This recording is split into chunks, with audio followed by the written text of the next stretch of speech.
আজকে আমি চলে এসেছি সাকিতে, যেখানে অনেক বড় করে ক্রিসমাস ডে পালন হচ্ছে। হ্যালো এভরিওয়ান, তোমরা সবাই কেমন আছো?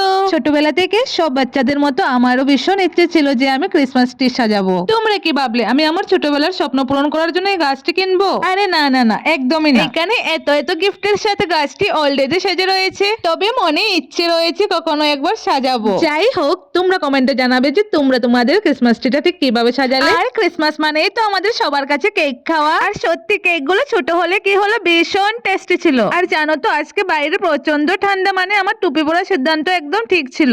আমাদের এখানে খ্রিস্টান নেই বলে কখনো ক্রিসমাস ডেটা ঘোরা হয়নি, তবে মনে একটা ইচ্ছে ছিল যে ঘুরবো। চারিদিকে দেখলে শুধু এটাই মনে হচ্ছিল যে দিল্লির অর্ধেক পাবলিক সাকিতে চলে এসেছে। তবে যাই হোক, আমার ক্রিসমাসটা অনেক সুন্দরই কাটছে। আমাদের কাছে কম সময় ছিল বলে এই টয় ট্রেনে উঠলাম না, কারণ আমরা যাচ্ছি এখন মেলায়। শুনলাম মেলায় স্নোফলের একটা স্পেস বানিয়েছে। যেহেতু আমাদের পাশেই হচ্ছিল মেলা, তাই দুজনে হাতে হাত মিলিয়ে চলে আসলাম মেলা ঘুরতে। মেলায় ঘুরতে এসে দেখে এত এত উইন্টার কালেকশন নিয়ে বসেছে, ভাবলাম কিছু কেনাকাটা করবো, বাট এত বেশি দাম ছিল, শুধু দেখে দেখেই চলে আসলাম। আর তারপরে চলে এলাম এই পুচকু পুচকু টয়দের গেম দেখতে। এটার টিকিট প্রাইস ছিল 100 টাকা। গেমটা ছিল একদম সিম্পল, এই কাকড়ার মতো ক্লিপটা দিয়ে পুচকু টেডিটাকে বক্সে নিয়ে ফেলা। তোমাদের এই ভিডিওটি ভালো লাগলে সাবস্ক্রাইব করো, আর খারাপ লাগলে একটি কমেন্ট করে যেও। আজকের ভিডিও এই পর্যন্ত, দেখা হচ্ছে নেক্সট ভিডিওতে। টাটা, ভালো থেকো সবাই।